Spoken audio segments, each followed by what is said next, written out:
Hello friends, எல்லோருக்கும் வணக்கம். Welcome to young investor channel. ஆக்சுவலாக டுடே மார்க்கெட் பார்த்துருப்பீங்க. நிஃப்டி பார்த்தீங்கன்னா 21 பாயிண்ட்ஸ் பாசிட்டிவில் இருக்குது. 24,832 பாயிண்ட்ஸில் இருக்குது. பேங்க் நிஃப்டி 50,976 பாயிண்ட்ஸில் இருக்குது. பட் வந்து ஒரு ஃப்ளாட் நெகட்டிவில் இருக்குது பேங்க் நிஃப்டி. நான் இது ரெக்கார்ட் பண்ணுறது 2:30 அப்புறம். சென்செக்ஸ் வந்து 41 பாயிண்ட்ஸ் பாசிட்டிவில் இருக்குது. 81,094 பாயிண்ட்ஸில் இருக்குது. ஸோ மோரலாட் இன்னைக்கு வந்து பார்த்தீங்கன்னா மார்க்கெட் பாசிட்டிவில் தான் இருக்குது. ஆஃப்டர்நூனுக்கு அப்புறம் பேங்க் நிஃப்டி நெகட்டிவ் ட்ரெண்டில் இருக்குது. ஃபஸ்ட்டு பார்த்தீங்கன்னா அந்த CDSL ஷேர். ஸோ இந்த ஷேர் இன்னைக்கு மார்க்கெட்டில் சக்க போர்டு போட்டுட்ருக்கு. 12% கிட்ட ரேலியாக இருக்குது. இப்போ பார்க்கும்போது 11% மேலே பாசிட்டிவில் இருக்குது. 1,607 ரூபாவில் இருக்குது. இந்த ஷேர் இன்னைக்கு நல்ல பெர்ஃபார்மன்ஸ் பண்ணுறதுக்கு நாளைக்கு பார்த்தீங்கன்னா நாங்கள் அந்த போனஸ் ஷேருக்கான ரெக்கார்ட் டேட் நாளைக்கு வருது. ஆனால் அதே CDSL ஷேர் வந்து இப்போ நல்லா பெர்ஃபார்மன்ஸ் பண்ணியிருக்குன்னு சொல்லி உள்ள என்ட்ரி கொடுத்தீங்கன்னா நீங்கள் வலையில் மாட்டிப்பீங்க. ஏன் நான் சொல்கிறேன்னா அதே CDSL ஷேரை லாஸ்ட் 5 days கொடுத்த ரிட்டர்ன் எடுத்து பார்த்தீங்கன்னா கிட்டத்தட்ட 44% மேலே நெகட்டிவ் ரிட்டர்ன் கொடுத்துருக்கு. நான் சொல்கிறது லாஸ்ட் 5 days தான். அந்த லாஸ்ட் 5 daysல இந்த CDSL ஷேர் வந்து 44% மேலே கீழே விழுந்திருக்கு. நாளைக்கு அவங்க போனஸ் ஷேர் கொடுக்கறதுக்கான அந்த எக்ஸ் டேட்டுன்னு சொல்லுவாங்க, ரெக்கார்ட் டேட்டு. அதை வச்சு இந்த ஷேர் இன்னைக்கு ஏற்றிருக்காங்க. வெறும் 5 daysல அப்போ 44%னா 1,200 மேலே அந்த ஷேர் வந்து கீழே விழுந்திருக்கு. ஸோ அதனால இப்போதைக்கு CDSL ஷேர் வந்து பிரைட்டாக கண்ணுக்கு தெரியுன்னு யாரும் உள்ளே போயிடாதீங்க. ஸோ இப்போதைக்கு அதை அவாய்ட் பண்ணுங்கிறது என்னோட ஒப்பீனியன். இது வந்து CDSL ஷேரை பொறுத்த வரைக்கும் அப்டேட்டு. நெக்ஸ்ட் பார்த்தீங்கன்னா கமெண்டில் ஒருத்தர் கேட்டிருக்காரு, இந்த GRC garden Rishi filter share வந்து 340 ஷேர் வந்து ஒரு ஷேருக்கு வந்து 2,300 வச்சு நான் வாங்கினேன். இப்போ வந்து பார்த்தீங்கன்னா 1 month ஆட்டது 30% வரைக்கும் லோவில் இருக்குது. நான் வந்து ஹோல்ட் பண்ணவா செல் பண்ணவான்னு கேட்டிருக்காரு. ஆக்சுவலாக நான் வந்து இந்த பட்ஜெட்டுக்கு அப்புறமே பார்த்தீங்கன்னா இந்த sector stocks Garden Reach Builders, Cochin shipyard, next வந்து மேசகாண்டாக்கு, இந்த செக்டார் இந்த 3 ஸ்டாக் பக்கமே போகாதீங்கன்னு எத்தனை வாட்டி நான் வீடியோவில் அவங்கள்ட்ட அப்டேட் பண்ணிட்டு இருந்தேன். ஸோ மோரலாட் இந்த ஸ்டாக்லாம் பார்த்தீங்கன்னா ரிஸ்க் அதிகம், அதே சமயம் ரிவார்டும் அதிகம். இது வந்து ஹை வாலடைல் இருக்கிற ஸ்டாக்கு. அதாவது ஏற்றுனா ஒரு 10% புஷ்ஷுன்னு போகும், அப்படி விழுந்தாலும் 10% புஷ்ஷுன்னு விழும். எப்போ மேலே போகும் எப்போ கீழே விழும் தெரியாது. அதுவும் இவங்களுக்கு எப்போ ப்ராஃபிட் பண்ணுவாங்க இதெல்லாமே கொஞ்சம் கெஸ் பண்ணுறது இந்த ஷேரில் ரொம்பவே டஃப்பு. ஸோ அதனால தான் நம்ம வந்து என்ன பண்ணியிருந்தோம்னா, நான் வந்து கொச்சின் ஷிப்யார்டில் ரீசெண்டாக அவங்க லாஸ்ட்டு ரிசல்ட்ஸ் அந்த டைமில் கன்சிடர் பண்ணிவிட்டு ஒரு ஷார்ட் டேர்ம் பீரியடில் கொஞ்சம் ப்ராஃபிட் பார்த்தேன் அந்த கொச்சின் ஷிப்யார்டில். அதுக்கப்புறம் பார்த்தீங்கன்னா பட்ஜெட்டுக்கு முன்னாடி இந்த ஸ்டாக் எல்லாமே ஏற்றுனாங்க. அதாவது பட்ஜெட்டில் இவங்களுக்கு ஃபேவராட்டு நிறைய அறிவிப்புகள் வரும்னு ஏற்றுனாங்க. இது மட்டும் இல்லாமல் ரயில்வே ஸ்டாக்ஸும் நல்லா பெர்ஃபார்மன்ஸ் பண்ணிச்சு. இந்த RVN எல்லாம் ஒரே நாளில் 16% ரேலி ஆனது பட்ஜெட் முன்னாடிலாம் நம்ம அப்டேட் பார்த்தோம். ஆனால் இந்த மாதிரிப்பட்ட ஸ்டாக்ஸ் எல்லாமே ஆஃப்டர் பட்ஜெட் வந்து பெரிய அளவில் ரேலி ஆகலை. ஸோ பட்ஜெட்டை பேஸ் பண்ணி இந்த ஸ்டாக்லாம் ஏற்றுனாங்க. ஸோ அதுக்கப்புறம் பட்ஜெட்டில் இவங்களுக்கு ஃபேவரட் இந்த அனௌன்ஸ்மெண்ட் வராததுனால இந்த ஸ்டாக்லாம் பார்த்தீங்கன்னா அப்படி டவுன் ட்ரெண்ட் வந்துச்சு. அது மட்டும் இல்லாமல் ஒரு ப்ரோக்கரேஜ் வந்து IC செக்யூரிட்டிஸ்ன்னு நினைக்கிறேன், சரியா தெரில, ஒரு ப்ரோக்கரேஜஸ் வந்து சொன்னாங்க இந்த ஸ்டாக் எல்லாமே 17% வரைக்கும் 70% வரைக்கும் கிராஷ் ஆக வாய்ப்பு இருக்குன்னுலாம் சொல்லியிருந்தாங்க. ஸோ நான் உங்களுக்கு அப்டேட் வர பண்ணியிருந்தேன் இந்த ஸ்டாக் பக்கம் போகாதீங்க. ஸோ மோராட்டு நீங்கள் ரிஸ்க் எடுத்திருக்கீங்க. ஸோ இன்னைக்கு இந்த மார்க்கெட்டில் அந்த ஷேர் வந்து 1,770 ரூபா சம்திங் இருந்துச்சு. 1.5% பாசிட்டிவ்ல இருக்குது. ஸோ ஹோல்ட் பண்ணுங்கள். நீங்கள் ரிஸ்க் எடுத்திருக்கீங்க, ஹோல்ட் பண்ணுங்கள். டெஃபினட்டாக அது மேலே போக சான்சஸ் இருக்குன்னு நான் நினைக்கிறேன். அந்த அளவுலாம் அது அப்படி கீழே போகாது. ஸோ ஹோல்ட் பண்ணுங்கள், நீங்கள் ரிஸ்க் எடுத்திருக்கீங்க. இது வந்து கார்டன் ரிசி பில்டர்ஸை பொறுத்த வரைக்கும் அப்டேட்டு. நெக்ஸ்ட் பார்த்தீங்கன்னா அதானி பவரில் வந்து அப்டேட்டு. நேஷனல் கம்பெனி லா ட்ரிபியூனல் வந்து பார்த்தீங்கன்னா ஒரு அப்ரூவல் கொடுத்துருக்காங்க இவங்களுக்கு, இந்த அதானி பவருக்கு. இவங்க வந்து லேண்ட்கோ அமர் கான்டாக்ட் பவர் அப்படிங்கிற கம்பெனியை வந்து அக்யூசியேஷன் பண்ண போகிறாங்க. ஸோ இது வந்து பார்த்தீங்கன்னா போண்டியாகி கார்ப்பரேட் இன்சால்வன்சி ரீசொல்யூஷன் ப்ராசஸ் போயிட்டு இருக்கிற கம்பெனி.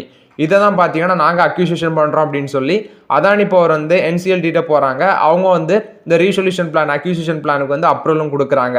ஸோ மோராட்டு இந்த அக்யூசியேஷன் பேமெண்ட் வேல்யூ வந்து பார்த்தீங்கன்னா 4,101 கோடி. இப்போ இந்த லேண்ட்கோ அமர் கான்டாக்ட் பவர் வந்து அதானி பவர் கூட ஆட் ஆகுது. மோராட்டு இது வந்து அதானி பவரை பொறுத்த வரைக்கும் ஒரு பாசிட்டிவ் அப்டேட்டு. நெக்ஸ்ட் பார்த்தீங்கன்னா அசோக் லைலாண்ட். ஆக்சுவலாக இன்றைக்கி மார்க்கெட்டில் அந்த ஷேர் ப்ரைஸ் ஃப்ளாட் நெகட்டிவ்ல ட்ரேட் ஆகிட்டு இருக்கு. ஸோ இது வந்து கன்சிடர் பண்ணி நல்ல ஒரு ப்ராஃபிட்டில் தான் நம்ம இருக்கோம் அசோக் லைலாண்டில். ஸோ அசோக் லைலாண்டுக்கு சாய்ஸ் ப்ரோக்கிங் என்ன சொல்கிறாங்கன்னா பை கால் கொடுத்துருக்காங்க. டார்கெட் ப்ரைஸ் வந்து 277 303 ரூபா வரைக்கும் ஒரு ஷார்ட் டேர்ம் பீரியடில், அதாவது 3 வீக்கில் இருந்து 4 வீக்குள்ளே போக வாய்ப்பு இருக்குன்னு சொல்கிறாங்க. 16% வரைக்கும் இந்த கரண்ட் லெவலில் வந்து அப்சைட் போகும்னு சொல்கிறாங்க. மோரலாட் இது வந்து பார்த்தீங்கன்னா அசோக் லைலாண்டுக்கு சாய்ஸ் ப்ரோக்கிங் வந்து அப்டேட் கொடுத்துருக்காங்க, பை கால் கொடுத்துருக்காங்க. 303 ரூபா வரைக்கும் போகும்னு சொல்கிறாங்க. இது வந்து அசோக் லைலாண்டை பொறுத்த வரைக்கும் ஒரு பாசிட்டிவ் அப்டேட்டு.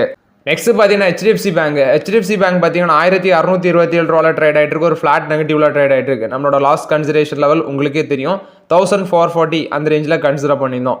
அடுத்தது HDFC பேங்க்ல இன்னைக்கு ஒரு அப்டேட்டும் வந்துருக்குது. ஸோ ஆக்சுவலாக இவங்க ஒரு அப்டேட் கொடுத்துருந்தாங்க. அதாவது இவங்களோட நான் பேங்கிங் ஃபினான்ஷியல் செக்டாராக இருக்குது அந்த HDB ஃபினான்ஷியல் சர்வீஸு. அதை பார்த்தீங்கன்னா Japan based one of the bank Mitsubishi UFJ financial குரூப்ட விற்க இருக்கிறாங்க அப்படின்னு சொல்லி அப்டேட் கொடுத்துருந்தாங்க. 20% ஆஃப் த ஸ்டேக்கு $2 பில்லியன் வேல்யூ. அதை இந்த HDB ஃபினான்ஷியல் சர்வீஸில் 20% ஆஃப் த ஸ்டேக்கை ஜப்பான் பேஸ்ட் இந்த MUFG பேங்க்கிட்ட விற்க இருந்திருந்தாங்க. அதை பார்த்தீங்கன்னா இப்போ ரிஜெக்ட் பண்ணுறாங்க HDFC பேங்க். அதுக்கு பதிலாக இவங்களோட சப்சிடரியாக இருக்கிற அந்த HDB ஃபினான்ஷியல் சர்வீஸை லிஸ்ட் பண்ண ஐடியாவில் இருக்கிறாங்க அப்படின்னு சொல்லியிருக்காங்க. மோராட் இது பார்த்தீங்கன்னா HDFC பேங்கை பொறுத்த வரைக்கும் அப்டேட்டு. இந்த அப்டேட்னால இவங்க ஜப்பான் பேஸ்ட் பேங்க் கொஞ்சம் டிசப்பாயிண்டடாக இருப்பாங்க. மோராட் இது HDFC பேங்கை பொறுத்த வரைக்கும் ஓவரால் அப்டேட்டு. HDFC பேங்க்ல இப்போதைக்கு ஆப்பர்ச்சுனிட்டி இல்லைங்கிறது என்னோட ஒப்பீனியன். நெக்ஸ்ட் பார்த்தீங்கன்னா விப்ரோட ஹைட்ராலிக் செக்மெண்ட்டில் அப்டேட்டு. இவங்க ஜெய்ப்பூரில் அவங்களோட 6th மேனுஃபேக்சரிங் ஃபெசிலிட்டியை 250 கோடி இன்வெஸ்ட்மெண்ட்டில் பார்த்தீங்கன்னா இனாகிரேட் பண்ணியிருக்காங்க. ஹைட்ராலிக்ஸ்னா அந்த ஜேசிபி இப்படி கை விரியும் போது அதில் ஒரு கம்பி உள்ளோட வரும், அதுதான் ஹைட்ராலிக்ஸ்னு சொல்லுவாங்க. ஸோ இது பார்த்தீங்கன்னா விப்ரோ ஹைட்ராலிக்ஸை பொறுத்த வரைக்கும் ஒரு பாசிட்டிவ் அப்டேட்டு. விப்ரோ அந்த கம்பெனிலே இருக்காங்க. ஸோ பிளேலிஸ்ட்டில் விப்ரோட ஹிஸ்ட்ரி வீடியோ இருக்குது. அதை டீட்டெயில்ஸாக பார்த்தீங்கன்னா உங்களுக்கு அண்டர்ஸ்ட் ஆகும். மோராட் பார்த்தீங்கன்னா விப்ரோ பொறுத்த வரைக்கும் அப்டேட்டு. நெக்ஸ்ட் பார்த்தீங்கன்னா விப்ரோவில் இன்னொரு அப்டேட்டும் கொடுத்துருக்காங்க. ஜான் லிவிஸ் கூட இவங்க ஒரு பார்ட்னர்ஷிப்பில் வராங்க.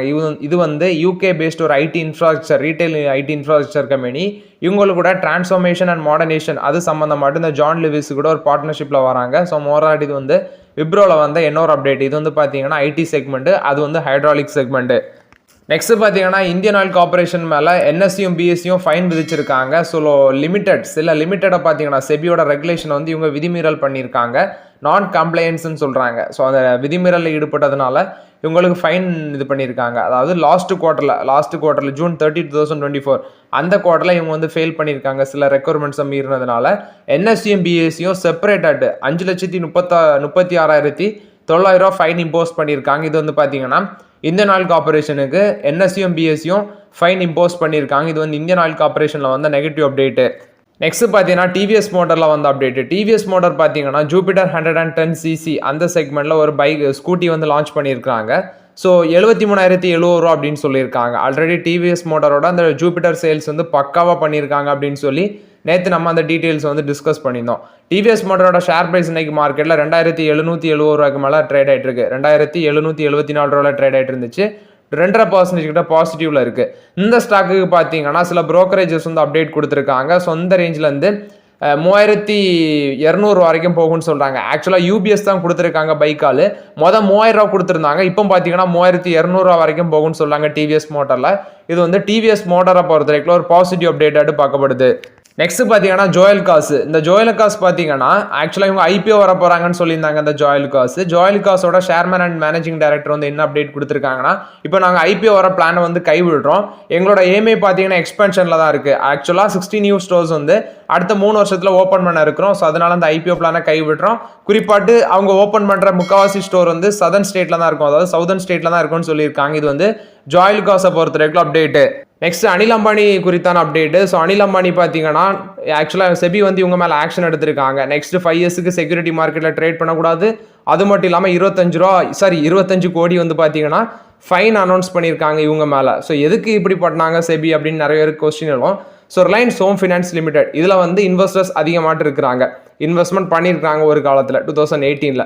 ஸோ அந்த சமயத்தில் இந்த இன்வெஸ்டர்ஸோட ஃபண்ட் எடுத்து பார்த்தீங்கன்னா டைவர்ஷன் பண்ணியிருக்காங்க. அதாவது தவறான முறையில் மிஸ்கண்டக்ட் பண்ணியிருக்காங்க இன்வெஸ்டர்ஸோட மணி எடுத்து. ஸோ சில ஃப்ராட்லண்ட் ஸ்கீமும் கொண்டு வந்திருக்காங்கன்னு சொல்கிறாங்க. அதாவது முறைகேடு நடந்திருக்கு இந்த கம்பெனியில். ஸோ இதனால இன்வெஸ்டர்ஸுக்கு பார்த்தீங்கன்னா லாஸ் ஆயிருக்கு. 2018 ஃபார் எக்ஸாம்பிள் இந்த RHFL ரிலையன்ஸ் ஹோம் ஃபினான்ஸ் லிமிட்டோட ஷேர் ப்ரைஸ் 2018 மார்ச்சில் 59 இருந்திருக்கு. அதே 2020 மார்ச்சில் 75 காசுக்கு அந்த ஷேர் வந்திருக்கு. கிட்டத்தட்ட பார்த்தீங்கன்னா 9 லட்சம் ஷேர் ஹோல்டர்ஸ் இந்த ரிலையன்ஸ் ஹோம் ஃபினான்ஸ் லிமிடெட்ல இன்வெஸ்ட்மெண்ட் பண்ணியிருக்காங்க. ஸோ நினச்சி பாருங்க, வெறும் 2 வருஷத்தில் அவங்களுக்கு எவ்வளோ லாஸ் ஆயிருக்குன்னு பாருங்க. ஸோ இன்வெஸ்டர்ஸோட மணியை தவறான முறையில் கையாண்டதுனால இது நடந்திருக்கு அப்படின்னு சொல்லி செபி உள்ள வராங்க. ஃபினான்ஷியல் மிஸ்கண்டக்ட் நடந்திருக்குன்னு சொல்லி செபி இன்வெஸ்டிகேஷன் பண்ணுறாங்க. ஸோ இன்வெஸ்டிகேஷனில் தப்பு கண்டுபிடிக்கிறாங்க. ஸோ அதனால அனில் அம்பானிவுக்கு 25 crores ஃபைனு, இந்த ரிலையன்ஸ் ஹோம் ஃபினான்ஸ் லிமிடெடுக்கு 6 லட்சம் ரூபா fine, Reliance home finance limited share share மார்க்கெட்டில் 6 மந்த் சஸ்பெண்டு. அனில் அம்பானிக்கு நெக்ஸ்ட் 5 இயர்ஸுக்கு ஷேர் மார்க்கெட்டில் செக்யூரிட்டி மார்க்கெட்டில் ட்ரேட் பண்ணதுக்கு தடை விதிக்கிறாங்க. அது மட்டும் இல்லாமல் என்ன ஒரு 24 என்டிடிசிக்கு பார்த்தீங்கன்னா 24 என்டிடி குரூப்புக்கும் இதே ஆக்ஷன் எடுக்கிறாங்க. ஸோ இது வந்து அனில் அம்பானி குரூப்பில் இன்னைக்கு பலத்த அடி விழுந்திருக்கு. அது மட்டும் இல்லாமல் அனில் அம்பானி குரூப் ஷேர்ஸ் எல்லாமே இன்னைக்கு போட்டு பொழந்திருக்காங்க. ஸோ நீங்களே பார்த்துருப்பீங்க. ரிலையன்ஸ் பவர் வந்து 5% காலி. அடுத்தது ரிலையன்ஸ் இன்ஃப்ராஸ்ட்ரக்சர் வந்து 14% காலி. Reliance communication, Reliance capital, Reliance naval and engineering இது எல்லாமே சஸ்பெண்டில் தான் இருக்குது. ரிலையன்ஸ் இன்ஃப்ராஸ்ட்ரக்சர் வந்து 14% காலி. மோரலாட் இது வந்து அனில் அம்பானி குரூப்ஸில் வந்து இன்னைக்கு ஓவரால் அப்டேட்டு செபி வந்து பேன் பண்ணியிருக்காங்க, கூடவே ஃபைனும் பண்ணியிருக்காங்க. நெக்ஸ்ட் பவர் கிரிட்ல வந்து அப்டேட். பவர் கிரிட் பார்த்தீங்கன்னா 2 ப்ராஜெக்ட்டை வந்து அக்யூர் பண்ணியிருக்காங்க பிஎஃப்சி கன்சல்டிங் லிமிடெட் இருந்து. ஸோ 2 ப்ராஜெக்ட் பார்த்தீங்கன்னா சிரோஹி டிரான்ஸ்மிஷன் லிமிடெட், இன்னொன்று வந்து பீவார் மண்டாசூர் டிரான்ஸ்மிஷன் லிமிடெட் அப்படின்னு சொல்லியிருக்காங்க. ஸோ 2 ப்ராஜெக்டை பார்த்தீங்கன்னா இவங்க வந்து அக்யூசிஷன் பண்ணியிருக்காங்க. இந்த டிரான்ஸ்மிஷன் சிஸ்டம் வந்து இந்த டிரான்ஸ்மிஷன் ப்ராஜெக்ட் வந்து ரெண்டுமே 24 மந்த்ஸில் கமிஷன் ஆகும்னு சொல்லியிருக்காங்க. இது வந்து டேரிஃப் பேஸ்டு அந்த காம்படிட்டிவ் பிட்டிங்கில் பார்ட்டிசிபேட் பண்ணி அக்யூசிஷன் பண்ணியிருக்காங்க. மோரலாட் இது வந்து பவர் கிரிட்டை பொறுத்த வரைக்கும் அப்டேட்டு. நெக்ஸ்ட் பார்த்தீங்கன்னா காத்ரேஜும் பாய்ஸும் இவங்க 2 கம்பெனியுமே சேர்ந்து இந்தியாவில் first lithium ion powered fork lift ட்ரக்கை வந்து லான்ச் பண்ணியிருக்காங்க அப்படின்னு சொல்லியிருக்காங்க. இந்த ஃபார்க் லிஃப்ட் ட்ரக்கை பாருங்கள். ஸோ இது வந்து பார்த்தீங்கன்னா ஒரு ஆள் இருந்து இந்த ஓட்டிட்டு போகிற மாதிரி இருக்குது. ஸோ இது வந்து கோத்ரேஜோட டார்கெட் அவங்க சொல்லியிருக்காது நெக்ஸ்ட் இயருக்குள்ள, அதாவது எண்ட் ஆஃப் நெக்ஸ்ட் இயரில் 100% லோக்கலைசேஷன் ஆஃப் லித்தியம் அயான்ஸில் வந்து இந்தியாவில் கொண்டு வரது தான் எங்களோட டார்கெட் அப்படின்னு சொல்கிறாங்க. ஸோ காத்ரேஜும் பாய்ஸும் இணைஞ்சு இந்தியாவில் first lithium ion powered fork lift ட்ரக்கை வந்து லான்ச் பண்ணியிருக்காங்க. இது வந்து பார்த்தீங்கன்னா காத்ரேஜ் பாய்ஸ் இந்த 2 கம்பெனியை பொறுத்த வரைக்கும் positive update. Next LIC housing finance ஆக்சுவலாக இவங்க வந்து 1050 கோடி ஃபண்ட் ரைஸ் பண்ணுறாங்க அப்படின்னு சொல்லியிருக்காங்க. பாண்ட்ஸ் மூலமாட்டு 5 இயர் பாண்ட்ஸு. அவங்க சொல்லியிருக்க கூப்பன் ரேட் 7.75% அப்படின்னு சொல்லியிருக்காங்க. மோரலாட் இது வந்து எல்ஐசி ஹவுசிங் ஃபைனான்ஸை பொறுத்த வரைக்கும் அப்டேட்டு. நெக்ஸ்ட் பார்த்தீங்கன்னா பாரத் ஃபோர்ஜ் ஒரு அப்டேட் கொடுத்துருக்காங்க. இவங்க வந்து கல்யாணி பவர் ட்ரெயின் லிமிடெட்ல 105 கோடி இன்வெஸ்ட்மெண்ட் பண்ண இருக்கிறாங்க அப்படின்னு சொல்லியிருக்காங்க. இது வந்து பார்த்தீங்கன்னா பாரத் ஃபோர்ஜ் கொடுத்த அப்டேட்டு. கனரா பேங்க் தரப்புல வந்து ஒரு அப்டேட் கொடுத்துருக்காங்க. 3000 கோடி ஃபண்ட் ரைஸ் பண்ண இருக்கிறாங்க. அடிஷனல் 1 பாண்ட்ஸ் மூலமாட்டு இவங்க ஃபண்ட் ரைஸ் பண்ண இருக்கிறாங்க நெக்ஸ்ட் வீக்லன்னு சொல்லியிருக்காங்க கனரா பேங்க். ஸ்ரீராம் ஃபினான்ஸ் தரப்புல வந்து ஒரு அப்டேட் கொடுத்துருக்காங்க. இவங்க வந்து ஸ்ரீராம் ஹவுசிங் ஃபைனான்ஸ் லிமிடெடை வந்து வார்பக் பின்கஸ்க்கு வந்து விற்க இருக்கிறாங்க அப்படின்னு சொல்லி அப்டேட் பார்த்துருந்தோம். 4630 கோடி டிரான்சாக்ஷனு. அது வந்து பார்த்தீங்கன்னா இப்போ competition of commission of India வந்து அப்ரூவல் கொடுத்துருக்காங்க அப்படின்னு சொல்லியிருக்காங்க. ஸ்ரீராம் ஃபினான்ஸோட சப்சிடரி தான் இந்த Sriram housing finance limited.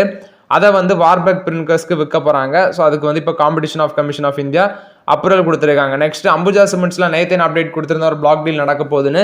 So Ambuja சிமெண்ட்ஸில் வந்து 4250 கோடி 251 கோடிக்கு பிளாக் டீல் நடந்திருக்கு. 6.8 crore ஷேரு, 2.76% ஸ்டேக்கு. ஸோ வித்தது எனக்கு தெரிஞ்சு மேபி ப்ரொமோட்டர் என்டிடியாக தான் இருக்கும். அப்படி தான் அப்டேட் நேற்று வந்துருந்துச்சு. ஸோ மோரலாட்டு சொன்ன மாதிரி இன்றைக்கி ஒரு பிளாக் டீல் நடந்திருக்கு. ஜேஎஸ்டபிள்யூ எனர்ஜி தரப்பில் ஒரு அப்டேட் கொடுத்துருக்காங்க. ஸோ இவங்க சோலார் பவர் ப்ராஜெக்ட் பார்த்தீங்கன்னா Karnataka renewable energy development limited வந்து ஒரு 300 மெகாவாட் சோலார் பவர் ப்ராஜெக்ட் கிடச்சிருக்கு.